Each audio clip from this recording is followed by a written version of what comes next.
Opa! Hoje eu vou falar desse pequeno grande livro lançado originalmente em 1981, O Max e os Felinos, um dos trabalhos mais conhecidos do saudoso Moacir Scliar, esse grande autor gaúcho que nos deixou em 2011. Isso aqui é uma novela bem curtinha e eu gosto como que ele vai ser uma obra bem alegórica, que vai criar aqui imagens muito interessantes sobre a questão do medo e sobre todo esse percurso da emancipação de um homem em relação à sua identidade no mundo. Aqui a gente vai ter a história de um garoto alemão que está sempre à mercê de acontecimentos horríveis e que depois de um longo percurso em que ele vai deixar ali a sua terra natal para se instalar no Brasil durante a Segunda Guerra Mundial, ele vai então cometer uma atitude drástica como uma forma ali de enfrentamento de questões com as quais ele lidou a vida inteira. E durante esse percurso, esse garoto vai precisar então enfrentar o que vai ser a grande ideia dramática aqui desse livro,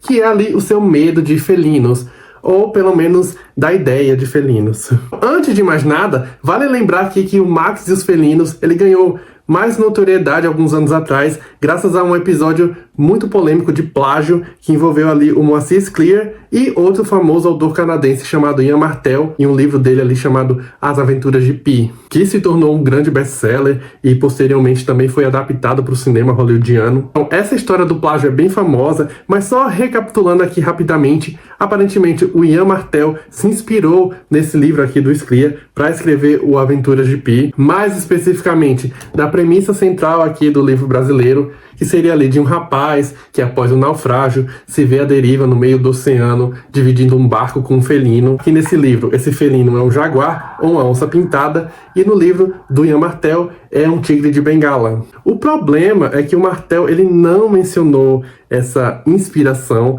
ao publicar a obra dele, e uma vez que esse caso todo veio à tona, ele meio que tratou com um pouco de desdém, o que então levantou todo um debate bem extenso, tanto na mídia aqui brasileira, quanto na mídia gringa. Assim, e o Aventuras de Pi foi publicado originalmente em 2001, cerca então de 20 anos depois do lançamento desse livro aqui, e só após o Martel ganhar ali um prêmio muito importante literário lá fora, foi que esse episódio todo veio à tona. Aliás, no prefácio dessa edição aqui do Max e os Felinos, da LPM Pocket, ele vai trazer aqui um texto bem fascinante aqui do próprio Scliar sobre todo esse destempero, onde ele vai lidar ali com esse episódio de uma forma bem madura e bem sábia também. Enfim, eu não vou me aprofundar tanto nisso aqui nesse vídeo, mas o que chama atenção nesse episódio de fato é justamente a questão do plágio. Quer dizer, o que nas artes pode ser considerado de fato plágio, onde que termina a inspiração e começa a cópia. Outra coisa que acontece é também a questão ética de acreditar nas suas fontes, porque esse cara aqui, né, o Martel, ele claramente agiu ali de má fé quando ele pensou estar surrupiando de um livro desconhecido, principalmente se tratando de um livrinho brasileiro que foi traduzido para o inglês, mas que possivelmente ninguém ia ler. Enfim, embora o Martel tenha se aproveitado sim dessa ideia aqui do Scliar, as semelhanças aparentemente ali entre o Aventuras de Pi e o Max e os Felinos terminam justamente nessa imagem desse homem dividindo um barco ali com um felino, porque as duas histórias trazem desenvolvimentos bastante diferentes. Mas voltando aqui ao Max e os Felinos em si, porque esse é um livro que tem muitos outros méritos, né? Nesse daqui o herói então vai se chamar Max Schmitz, ele é um filho de um dono de loja de peles de animais que é muito tirano, e a mãe dele é uma mulher muito gentil, mas um tanto submissa. E o Max é um jovem meio medroso e meio retraído, e ele sonha com uma vida de aventuras em universos mais exóticos, muito diferente, portanto, ali da vida que ele leva em Berlim, ali nos primeiros anos do século XX. Só que o Max vai crescendo, até que ele ingressa na faculdade e faz amizade ali com um socialista que vai abrir a mente dele para várias questões políticas que se passavam ali na Alemanha naquela época. Lembrando então que a gente está falando de uma Alemanha que está se encaminhando ali para o regime nazista. E além disso, o Max também vai retomar um caso ali que ele tinha com a mocinha que trabalhava como balconista na loja do pai dele e que anos antes havia ali tirado até a virgindade. Só que essa moça agora é casada com um nazista que acaba descobrindo ali o caso dos dois, e para fugir das represálias, o Max precisa então fugir de Berlim em um navio com destino ao Brasil. Navio esse que vai se revelar, na verdade, um cargueiro que está transportando nada mais, nada menos do que animais de circo. E é aí que o grande coração dessa narrativa vai acontecer, que é quando esse navio afunda, depois do que a gente vai descobrir ali ter sido uma sabotagem do capitão, que estava mancomunado ali com o dono daqueles bichos,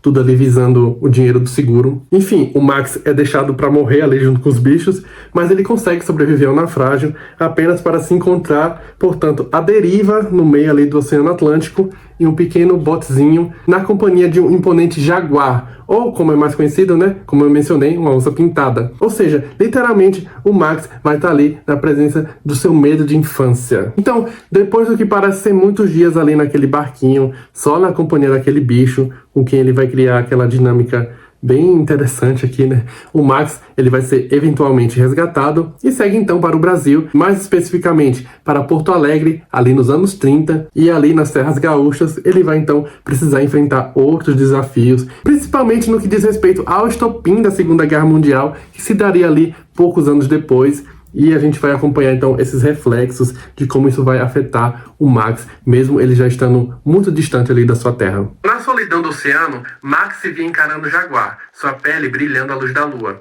Cada movimento da fera fazia o barco balançar. Ele não sabia se estava mais aterrorizado pela fome ou pela fera ao seu lado.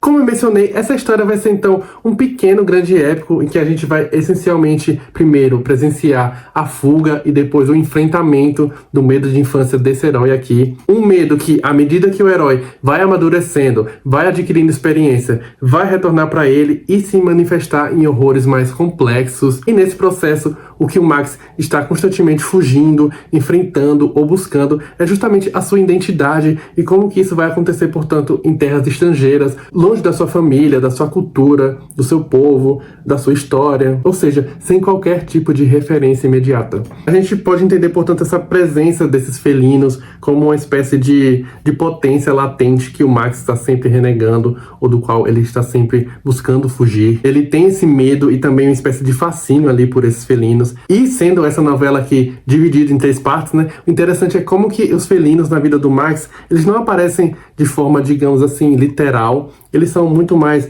manifestações alegóricas, às vezes então representadas por uma estátua empalhada ali de um tigre, outras por uma figura humana que vai simbolizar ali uma fera. E no momento mais crucial aqui do livro, né, a gente vai ter o jaguar ali no botezinho e vai ficar bem subentendido também que aquele bicho nada mais era do que o fruto da imaginação aqui do Max. Como vai ser colocado aqui por outro texto introdutório, dessa vez de autoria da professora Zila Bernd, esse também é um livro aqui que funciona, portanto, como uma alegoria dessa experiência da imigração do estrangeiro europeu para as Américas, da figura desse sujeito que no primeiro momento idealiza essa terra exótica, fugindo ali dos horrores da sua terra natal, para então se abrigar num país diferente como o Brasil. Esse então vai ser um sujeito que vai precisar se lançar ali em todo um processo de travessia e de ressocialização e vai passar por absolutamente todos os aspectos ali da sua vida, para então se emancipar enquanto indivíduo ali na nova terra. Ao olhar para a estátua empalhada do jaguar,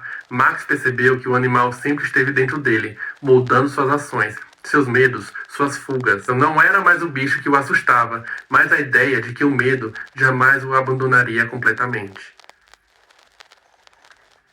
Só para finalizar aqui, né, como eu falei, isso aqui é uma novela, ou seja, é uma narrativa curta que vai cobrir basicamente a vida inteira desse protagonista e às vezes o texto pode até soar até meio sumarizado, até um tanto superficial em certos momentos, mas primeiro eu acho que o Moacir Sclia é muito bom em criar em situações e imagens que vão enriquecer com símbolos todo esse percurso aqui desse herói. E além disso, eu acho que realmente faz parte aqui dessa proposta, né? Contar isso aqui como se fosse realmente uma historieta. Até mesmo porque, como eu falei, quando o Moacir Sclia, ele se detém em momentos aqui de grande importância para a narrativa, o texto é de muita qualidade. Então é isso, eu gostei bastante aqui do Max e os Felinos. Eu já havia lido alguns anos atrás, mas eu não lembrava quase de nada e foi uma grata surpresa essa revisita. E se você gostou aqui do vídeo, deixa aqui o seu like, se inscreve no canal se ainda não for inscrito, comenta aqui, né, caso você não tenha gostado, me diz por quê. Muito obrigado, um abraço e até a próxima.